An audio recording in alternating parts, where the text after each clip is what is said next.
we're talking about goal setting theory, and part of that is managing employees' performance. So one of the key ways to do that, very popular in business, is called management by objectives, MBO, right? And you may have know people who work for large corporate America. Certainly the federal government likes this one, and it's about modifying people's behaviors by setting objectives for them, or goals, right? And so it's a collaborative goal setting process through which the organizational goals cascade down through the organization. And what that means by cascading down, so my division managers get some goals from corporate, say. So the divisional general manager. The divisional manager sends down goals to the different, say, departmental managers.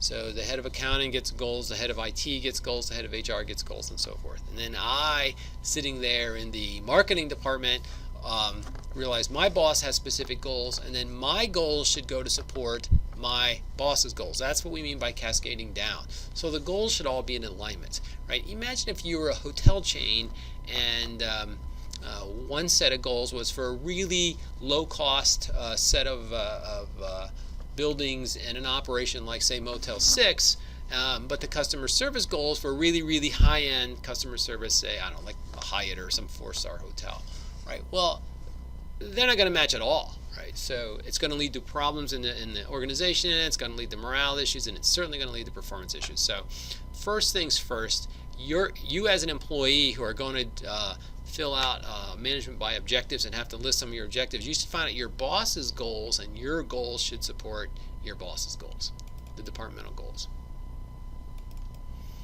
All right, so the steps to going through this model. First of all, top managers establish overall goals for the firm, like I just said that, right? And then managers and employees collaboratively set up subsidiary goals. So the way this works is your managers has goals, and then your goals should support your manager goals. So when I said you should set up your goals, that's exactly what I meant. So in the MBO process, the employee sets up or lists their goals for the coming, usually, year. So they would list 3 to 5 goals for the coming year. And then the manager reviews and approves of those goals and adjusts them if necessary. Right, so that's what we mean here. The employees and managers ensure the employees have, here the second one is they set up the goals. Now, maybe your goal is to take a 4-hour nap every day at lunch, and your manager is not too happy about that, so they would adjust your goals accordingly, right? So it's not the employees setting the goals, but the employees and the manager. So the employees set down what they think their goals are, and then the manager reviews those and either agrees with them or adjusts them. Not only do you list your goals, but you prioritize them. So if you're listing 5 major goals for the year, you should list them 1 through 5. Why? So when there's a collision, when 2 things need to happen at one time, you know which one has priority and which one to take care of first, right? And again, your boss reviews that, your boss understands that. If there's a change during the year, then you and your boss should have that conversation and adjust your goals accordingly. So for instance, maybe your number 3 goal supports something that the general manager has said it's now the number 1 product in the business. It's the most important thing since electricity's been invented, right? And that's number 1 for everybody. So you take your number 3 goal, it now becomes your number 1 goal. Number 1 goes to 2, number 2 goes to 3. All right, so now you have 3 to 5 goals agreed with your manager, and you have the priority listed to them. Let's go to the third line here. Managers and employees ensure the employees have the resources needed to achieve the goals, right? So as part of your goals, you should also list any resources required. You need help from here. You need information here, and so forth.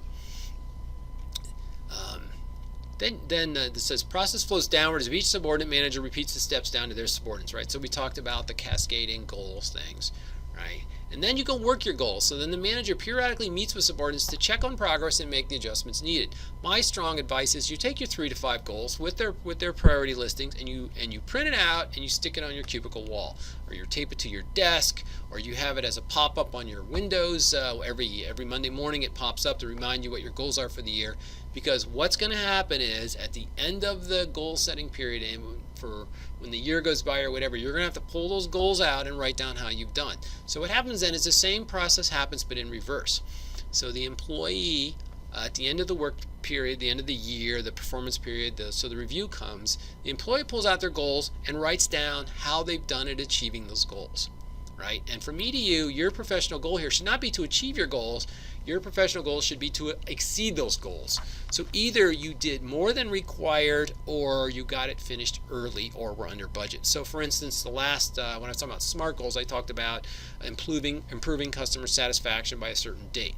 So you should either, your own goal for yourself, your not the written down goal, but your goal in your head should be to exceed that, right? So you should get the customer satisfaction to that level early, before the due date, or you should exceed that, right? They said I wanted the customer satisfaction level to move from, I think I said from 78 to 82%, right? So you should be shooting for 85 or something. Just don't tell anybody, right? So your goal here to move your career up, to move yourself up, to get yourself in good standing with the organizations, not to meet your goals, right? That's for anybody. You want to do well. You want to exceed, right? So you should be trying to exceed your goals.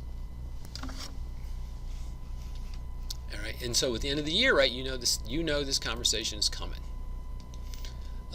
And then, by the way, so I went on to the next slide, but you'll know that when you write down how you've done on your goals, then your manager gets their turn. They say, yes, I agree, that's just great, Dr. Schindler did a really good job on all these things, or they'll put down their version of what happened, right? And then you're allowed to counter comment on that, by the way, usually.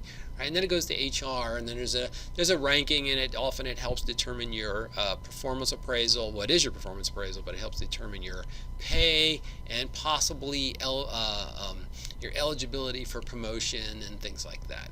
So it's a very useful thing. So here's a tip not in our book.